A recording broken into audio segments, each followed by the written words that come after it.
Good morning, everybody. Good morning. My name is Gary Simon, and I am your worship associate.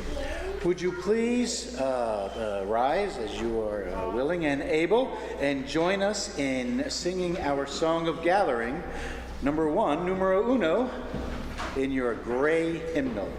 May nothing evil cross this door.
Good morning.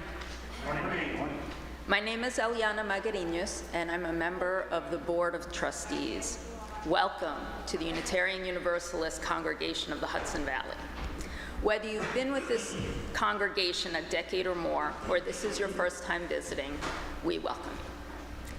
Whatever your faith and traditions of your past, we welcome you. Whatever your theological stance, we welcome you. Whoever you are and whomever you love, we welcome you. Whatever your heritage, we welcome you. We respectfully acknowledge the territory on which our building sits as the ancestral homelands of the Munsee, Lenape, and Wappinger people. We have just one announcement today. The board would like to thank the following people: Hospitality Team 2, led by Betsy Tomic and Ginny Stillman, for the coffee hours this last month. Chris Oliver for his work on our building and for doing all the lawn mowing this summer. Carl Grimm for his work with the contractor doing the repaving. And Betsy Tomic for coordinating the tree branch removal in our parking lot.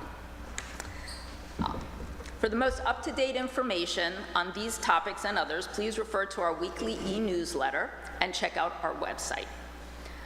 Please join us for conversation after the service. If you're present in the sanctuary, If you're present in the sanctuary, please come to Fellowship Hall.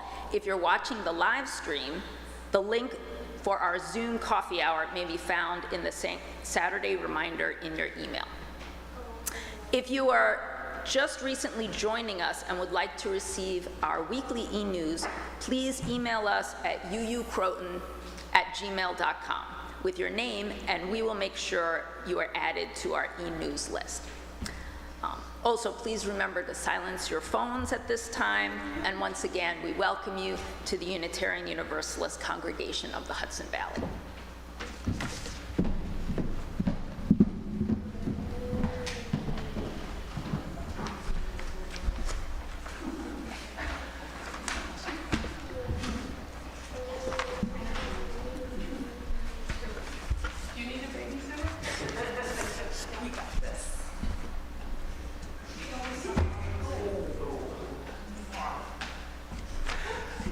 would now like to introduce our speakers today. Benjamin Van Dyne is a PhD candidate in systemic theology at Fordham University. He studies the interconnections between evolving concepts of race and theological understandings of death and personhood. He teaches both introductory and advanced religion classes at several colleges in the New York City area. Benjamin grew up in the UU Church of Arlington, Virginia, and remains connected with local church communities. He lives in the Bronx with his two children, Oscar and Simon. Benjamin. All right. All right. You can help me, or you're going to go sit down? I'm gonna help you. Okay, great. Our invocation this morning are words attributed to Kalidasa. Look to this day, for it is life, the very life of life. In its brief course lie all the verities and realities of your existence, the bliss of growth, the glory of action, the splendor of beauty. For yesterday is but a dream, and tomorrow is only a vision. But today, well lived, makes every yesterday a dream of happiness, and every tomorrow a vision of hope. Look well, therefore, to this day. Now I would like to invite Jane Padell and any children who are, for whatever reason, interested in making noise, to ring the bell. Do you want to go join and ring the bell? Yeah. Jane's not here, so I invite them to join Chris. All right, let's ring the bell. Anyone? All right. We're deep in the book, I think, here. Cerebral at the end. Yeah.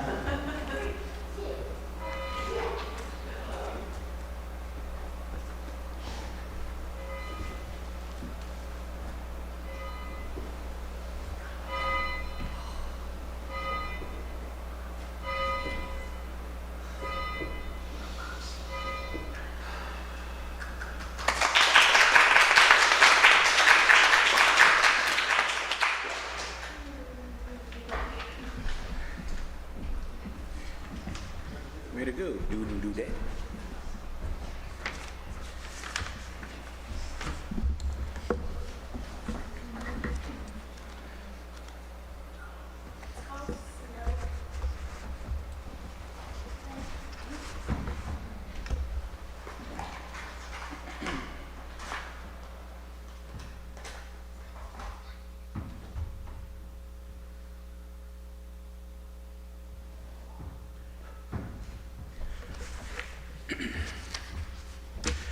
Our chalice lighting words are from Betsy Dar, adapted.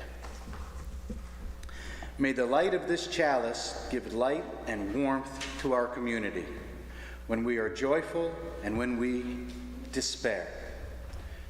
And may we feel the warmth spread from our circle to wider and wider circles until all know they belong to the one circle of life. Now, please join me in saying our unison affirmation. The words are in your order of service. Inspired by love, our mission is to seek our true nature, connect deeply and openly, and act for justice.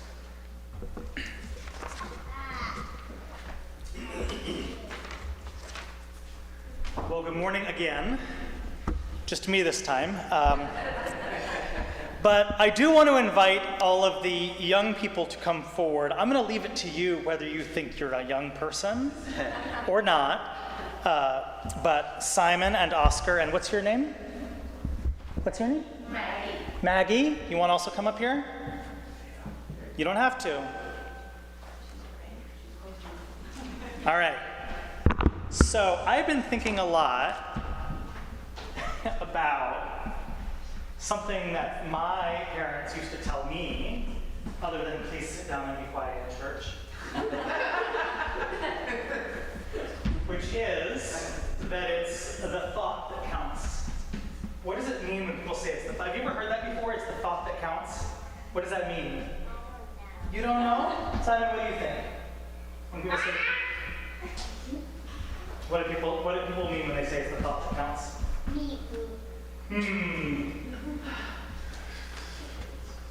So when people told me that it's the thought that counts, what they usually mean is that even if somebody doesn't like the things you do or the things that you give them, that as long as you're trying to be nice, it's okay.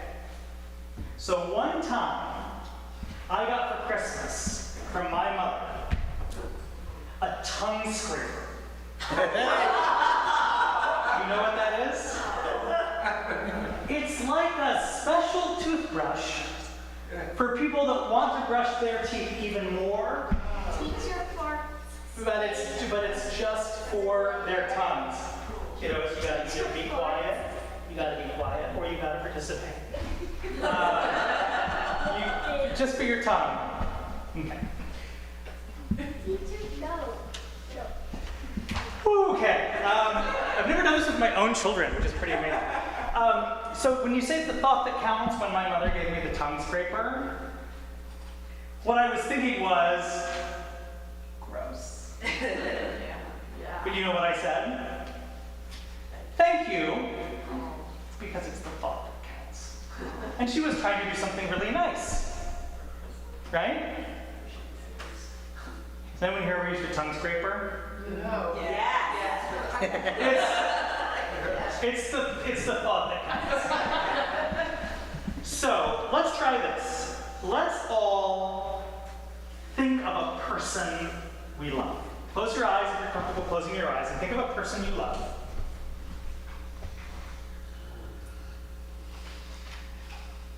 And now try to think something nice about them.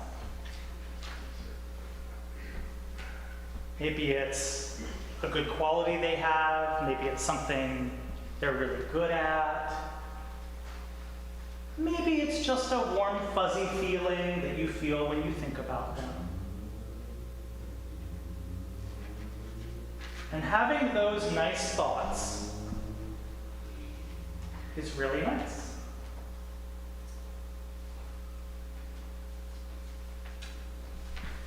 But now I also want to think about some times when it's not the thought that counts. Like, what if somebody hurts you? Oscar, if somebody hurts you, does it matter what they're thinking? Are you still hurt? Getting a nod. What about you? No? What if a grown-up doesn't give you the food you need, doesn't give you the food you need, or the kisses you need, or the place to live that you need? Are you still going to need those things, even if they're thinking really nice things? Even if they're thinking really nice things, if they don't give you food, are you still going to be hungry? If they don't give you clothes, even if they're thinking really nice things, are you still going to need? Yeah. And in the winter, will you be cold? So sometimes it actually really, really matters not just whether we think nice things, but whether we do nice things. So let's try this again. Everybody close your eyes, if you're comfortable, and think about that same person. Think about that same person.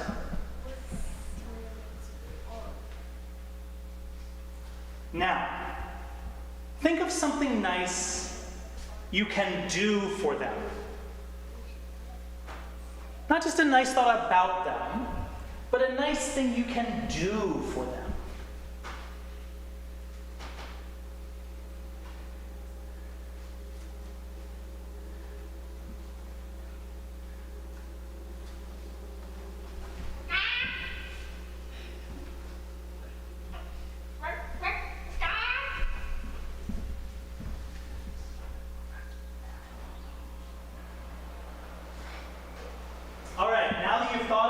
thing. You may be able to do that nice thing by yourself, or you might need other people's help to do that nice thing. But this is a thing that all of us, the really young people, the kind of young people, the think they are young people, the wish they were young people, and the, well, let's admit it, not anymore young people, can do this week, is not just think a nice thing about somebody, but do that nice thing. Does that sound good? Great. So now I think we are going to sing these children and zombies and chickens off to their next thing. And robots. All right, here we go. Go now in peace. I'm a zombie chicken robot. That's wonderful. I'm a robot. But I need you to be a little quieter. So we like to do this as a round, so we'll sing it 3 times total. And let's have this group start the round on the second round. And take it as we go.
Now let us bear witness to the joys and sorrows experienced in our community. If you have a brief yet personally significant joy or sorrow that you're willing to share, please come up to the microphone and speak loudly so that everyone, including the people watching at home, whether they have a speaker or not, can hear you. If you would prefer to only have a candle lit without speaking, please just indicate and I will light that candle for you. Anybody?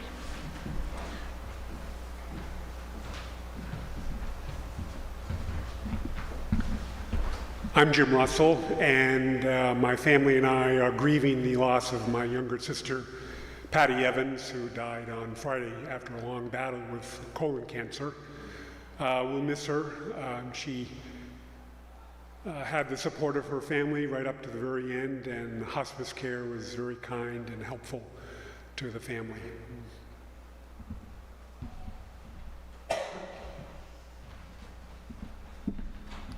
I'm Joanne Hefner, and I have a joy.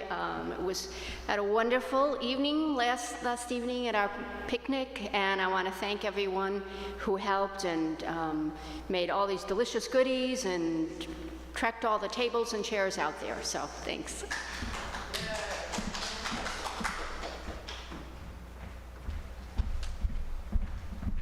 I just want to say it's a joy to have Oliver and Simon here today, so Maggie has another little kid to hang out with.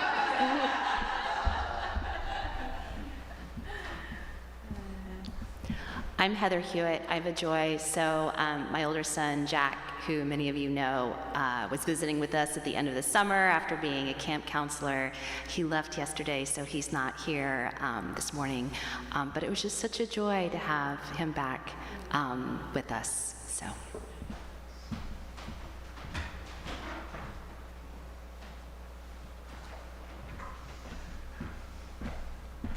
I'm Jenny Stillman, and I have several joys, but primary joy is that about a week ago I had the opportunity to spend a whole week with my 2 sons and their families, and with Jim's son and his family at the Russell Cottage in Maine on the beach.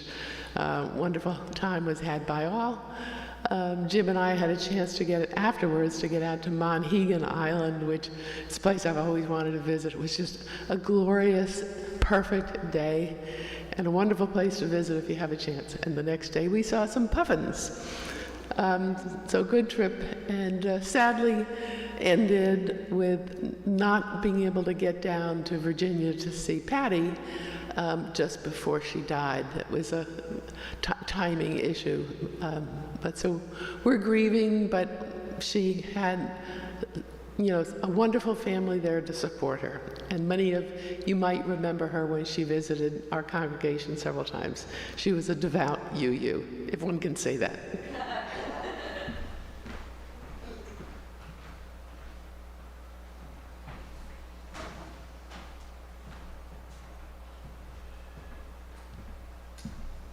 I'm Al Raymond. I wanted to thank Linda, Betsy, and others who joined me on Thursday and the previous Thursday at Games in the spirit of John Eigner, and I hope it will continue. Thank you.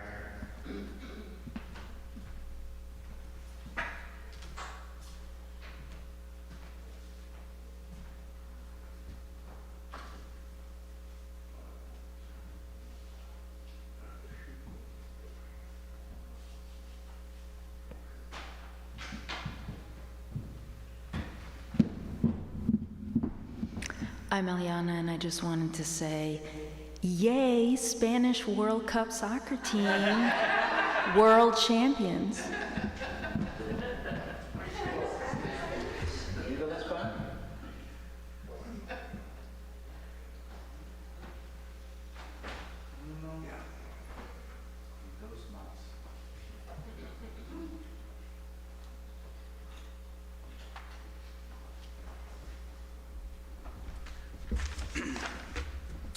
We also acknowledge all the unspoken joys and sorrows held within the sanctuary of our hearts, and all those people who have yet to find a spiritual home where they can share their joys and sorrows. I invite you to join me in a spirit of meditation and prayer. We'll begin with some words from Judy Chicago, and then we will have a few moments of silence. Siri seems to have awakened.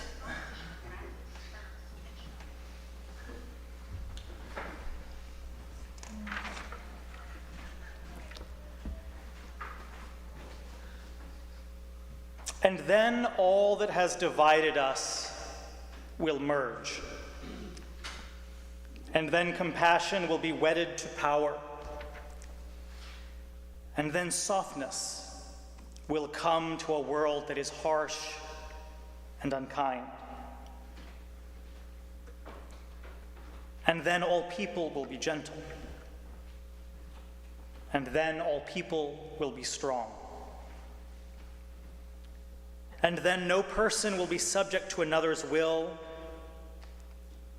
And then all will be free and rich and varied, and then the greed of some will give way to the needs of the many.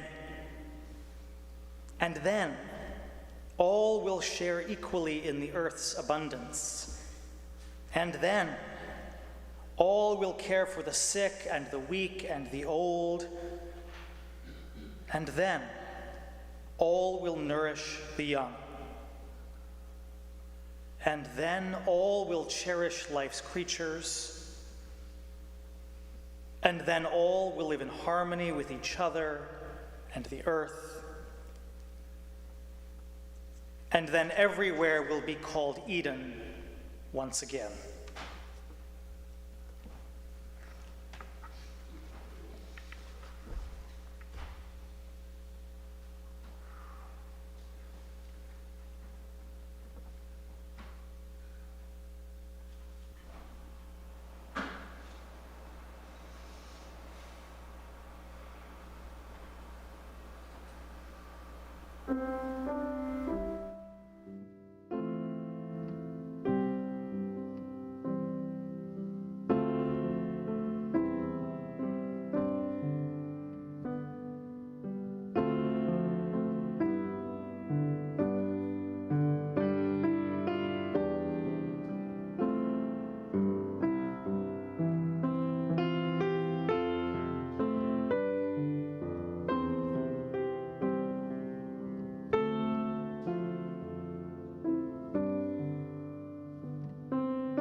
Well, good morning again. It really is just me this time. I keep a little spreadsheet of all the times I've ever preached, so I can tell you this is my 177th sermon ever. And I can also tell you that in the 176 previous sermons, there has been no experience quite like staring at child in front of all these people while they cluck at you. So, thank you for your patience with that, and I hope that the clucking was religiously edifying. So I'm thinking a lot, actually, about the age that my children are. Simon, the clucker, recently got, as is his birthright, the 2 giant front teeth that led me to be cast as Templeton the Rat in a 4th grade production of Charlotte's Web. I still remember the director screaming, "Scurry, scurry!" And it seems like it's not just the return of 4th grade, but in so many other ways that the 90s are really, really back. I remember 2 fall semesters ago teaching my undergraduate first-year college class, and over the course of 13 weeks, watching the pants get wider and wider and wider and wider on my students as 90s fashion returned in real time. And now, in a more sinister way, there also seems to be a return of a kind of 90s era politics around gay and lesbian and trans and queer people. And then, of course, there is Barbenheimer. The strange confluence of Barbie and Oppenheimer in the movies. 2 places where liberal religious commitments to justice and peace have manifested themselves in work for gender justice and for nuclear disarmament, and where new knowledge has invited rethinking, repositioning ourselves. So this year, 2023, is already, in August, the 4th consecutive year that has seen increases in proposed anti-trans legislation across the United States. As of last month, it was 562 bills proposed. 89 of them passed so far in 49 states. These measures include defining affirming treatment of a child, including honoring their indicated pronouns as a potential sign of abuse. There are currently 3 states where trans people who are parents are recommended to not even visit with their children because the local authorities may seek to remove the child. Some of these laws require teachers and guidance counselors to out children to their parents, even in cases where the parents may react with abuse or violence. In Florida, Tennessee, and Oklahoma, efforts are underway to ban gender-affirming treatment even for adults. And there is, like a comet, the returning discourse of grooming, which wrongly implies that any LGBTQ person who is out of the closet and interacting with a child is in itself a form of sexual recruitment or abuse. It is weirdly like growing up in Virginia in the 1990s. As was true then, concern for children in the abstract becomes more important than actual children. The queer theorist Lee Edelman has written about what he calls the figure of the child, an abstraction that, far from helping actual children, promotes an ideal, non-existent child and childhood at the expense of actual human children.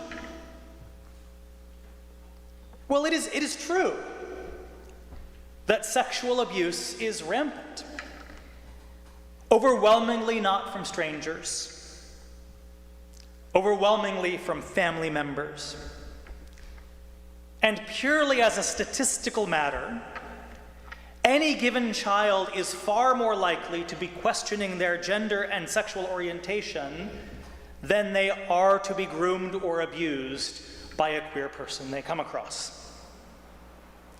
So this invented, imaginary child, a symbol of innocence, but not made of flesh and blood, becomes the spear point of a moral panic.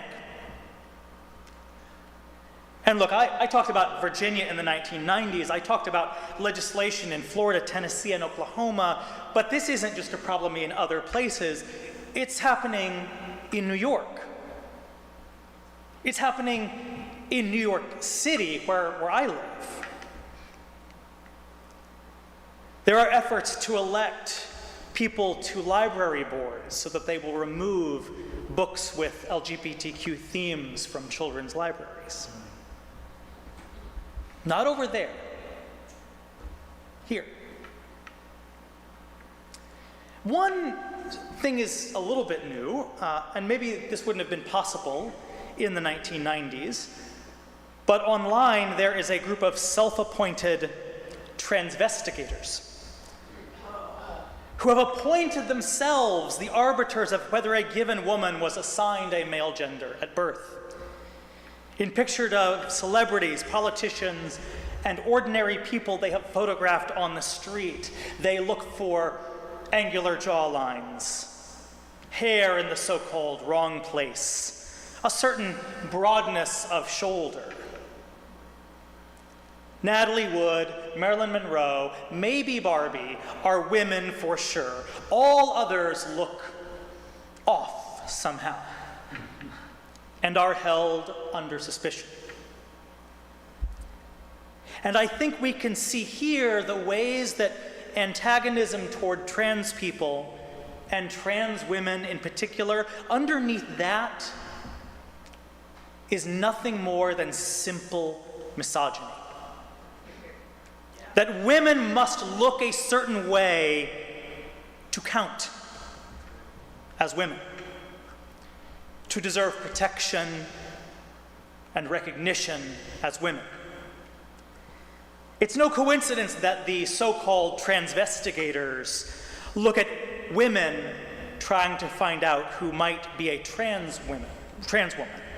They hardly ever look at trans men. They always look at trans women. No coincidence then that this is also something I remember from the 1990s when I was an adolescent, was an age of eating disorders and bad body image. Thinness is back, baby.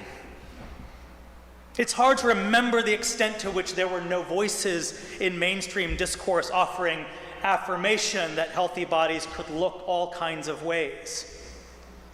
But that's on its way back too.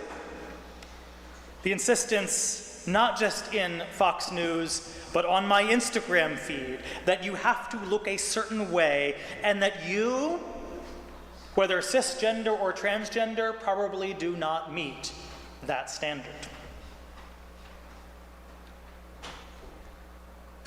A feminism that excludes trans women from its politics is, in the end, just saying that what defines you is your anatomy. That there is such a thing as biological sex, and that it should determine how you are able to be in the world. Now, of course, feminist scholars have been trying to make sense of this for a long time, to understand how it is that sex and gender operate. Not what they are, exactly, but how they work, how they function. what the car of sex looks like under the hood. The philosopher Judith Butler is one of those. And what Butler offers is something a little bit different from the idea that sex is physical and biological and gender is social and mental.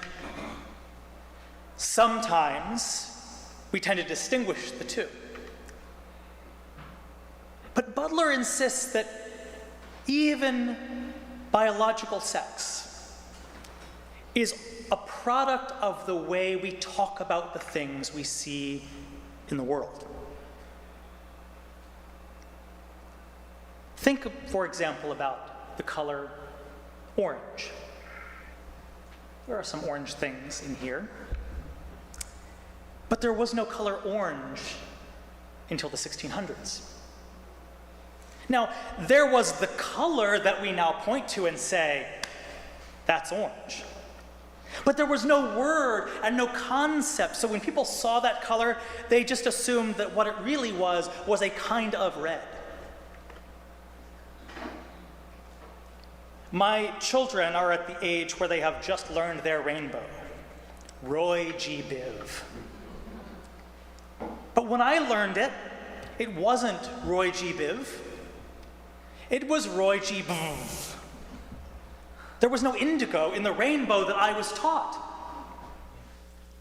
And so when I look at colors in the world, I can identify blue and purple. And indigo, well, it looks like either blue or purple. But my children can see it, they can point and say, that's indigo, because they have Roy G. Biv and not Roy G. Biv as I did. Think of a deep blue color, which Homer in the Odyssey famously calls wine-dark seas. And for a long time, scholars thought he meant that the sea was maroon. Perhaps it was bloody. And as they've studied ancient Greek, as they've looked at other texts, what they have realized is that there was no word for blue. And so Homer, in writing the Odyssey, appealed to the darkness of color he could see, the darkness of wine. Now, this is not to say that the color we call orange didn't exist in the world, or that the seas were the color of wine, or that there was no such thing as indigo until my kids learned it. There really are natural differences in the world. Things weren't actually black and white until the 1950s. But what patterns we identify, what features we pick out as relevant and important does change over time.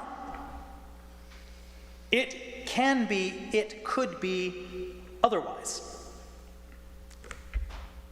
I have recently taken up woodworking in my tiny Bronx apartment, which my neighbors love. And now, when I am in a pulpit, I notice the way it's constructed. I notice the joints. When I look at a tree, I pay attention to the grain. It turns out there are all sorts of differences. Joint design and the grain of wood have always been there, but now my eye and my brain have been trained to look for certain things. And what I notice, or fail to notice, tells you as much about me and my interest in woodworking as it does anything about a pulpit or a tree. This is the pattern. With sex, with race, with so many forms of human difference that Judith Butler points to. A particular way of describing things, a particular thing we pay attention to becomes naturalized. We start to think of it as natural, that of course we pay attention to the shape of someone's genitalia when we want to understand who they are. If I had been woodworking since I was a child, it might seem natural that I would pay attention to the construction of a pulpit or the grain of a tree. And I think understanding how that process works, this process that makes us think something is natural when it is just one possible way of paying attention, is one way we can get under the hood of something like sex and gender. Because it is not just sex and race that get naturalized. The descriptions we choose of particular colors are not rooted in the actual range of colors, but in the choices we make about how to describe them. Roy G. Biv or Roy G. Biv. The thing that gets naturalized above all is that certain people get to decide what is natural. When we think about the invisible hand of the market as something that just exists, as natural as indigo, who is offering that to us as something that is just natural, unchangeable, inevitable, and foolish to try to fight?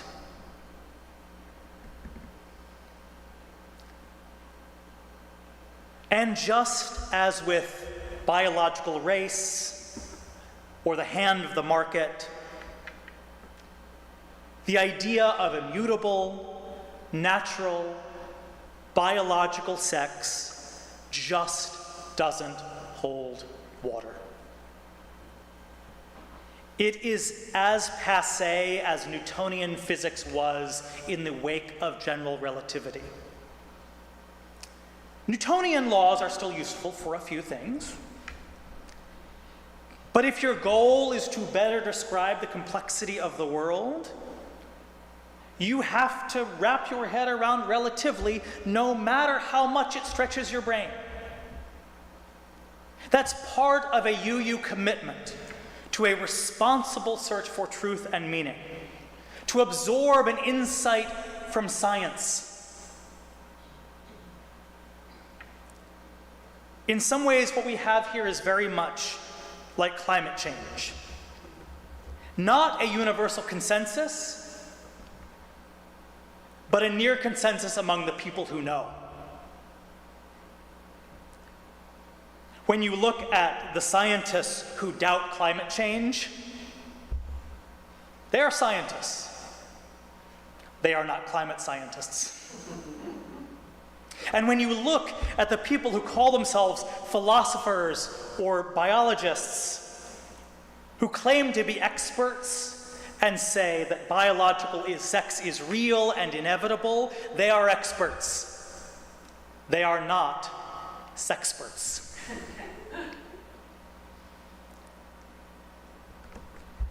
So it's just theologically, theoretically bankrupt. And if that seems strange, if that seems foreign or difficult, I can understand that. But a responsible search for truth and meaning means being open to those insights. On sex and gender, there is a scholarly consensus, as strong as the one on general relativity or on climate change. So-called biological gender is not something out there that is simply true, but a result of interaction between natural differences and human descriptions.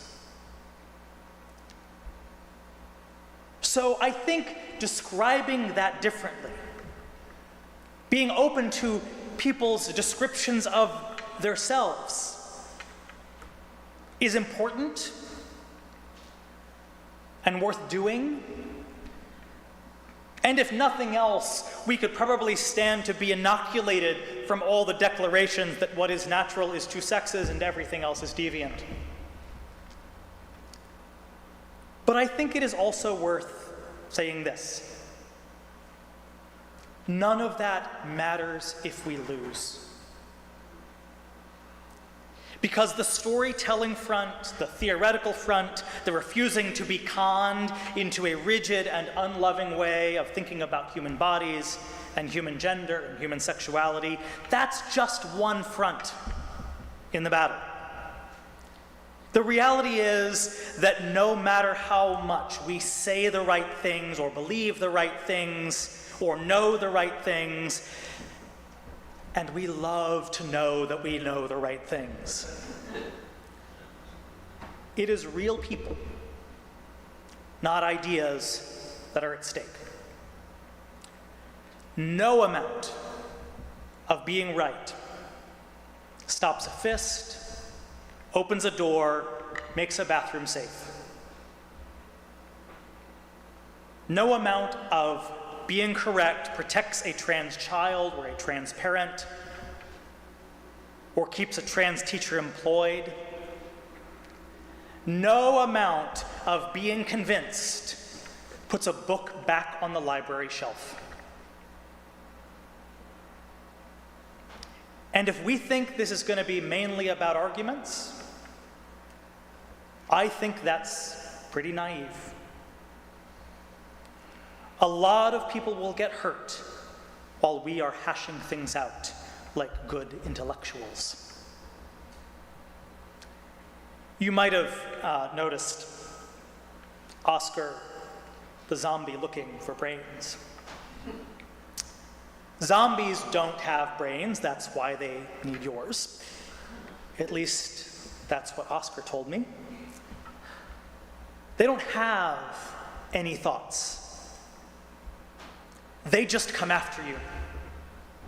And what is in their head or isn't doesn't matter.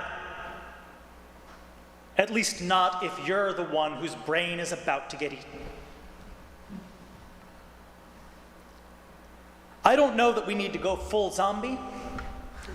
I think thinking matters and ideas matter, and being right is, all else equal, better than being wrong. But this is my encouragement to you and to myself. Don't stop with being right. Being right is better than being wrong, but the people out there doing harm, constraining and limiting human possibility, asserting that this is all we can have in sex, in gender, in climate, in economy, they are not stopping with thinking what they think are the right things to think. They are active, they are organized, and they are coming for your brains.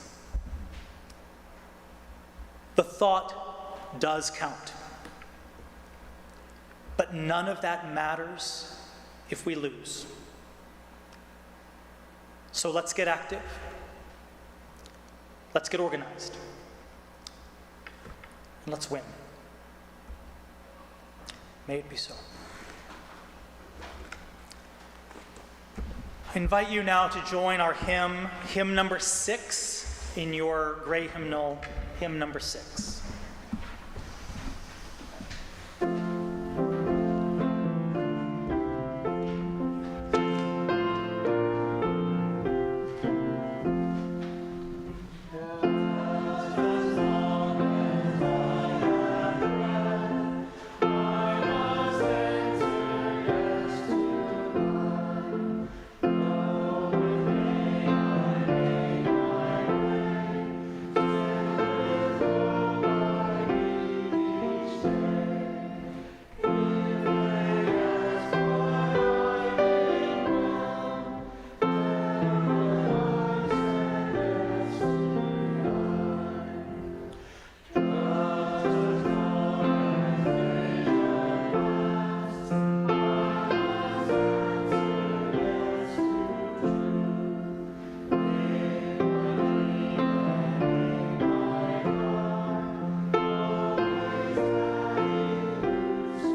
Each week we make an offering from the bounty we are blessed to enjoy. We do this in a spirit of love and generosity, aware that we have benefited from those who have gone before, those who in their turn gave generously. Our offering goes to support the work of love and justice undertaken in this community. Today's offering will also be shared with the UUA Annual Program Fund to help meet our fair share contribution. If you'd like to find out more information on that, please visit the website uua.org. You can make your donation in several ways. If present here, you may give cash or check in the offering plate. From your homes, you can make a donation via credit card or PayPal using the links provided in the e-newsletter. Or if you prefer, you can always mail us a check. The offering will now be given and gratefully received.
Please join me in the dedication of the offering. The words again are in your order of service. May these gifts and the work of our hands and hearts give power to all who stand for as a community of faith.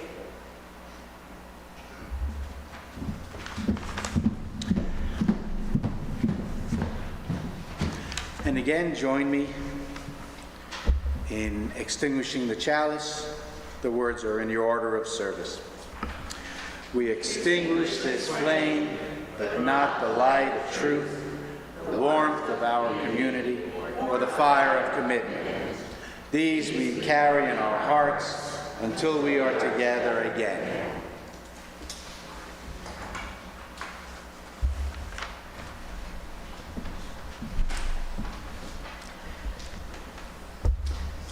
There is a now, I guess, pretty old Jim Carrey movie called Liar, Liar that I only remember one scene from that I think about all the time. In the movie, his child makes a wish that his father would never again lie. And Jim Carrey, who plays the newly scrupulously honest protagonist, hears his child say, "Mom says it's what on the inside that counts." And in a fit of candor, Jim Carrey says, "That's just something ugly people say." Now, I don't endorse that sentiment, but I do want to translate it a little bit. Because if that child said to me, "What we think is what matters," I guess if I had a truth-telling spell cast over me, I would have to say, sometimes. But what we do is what saves lives. Go in peace.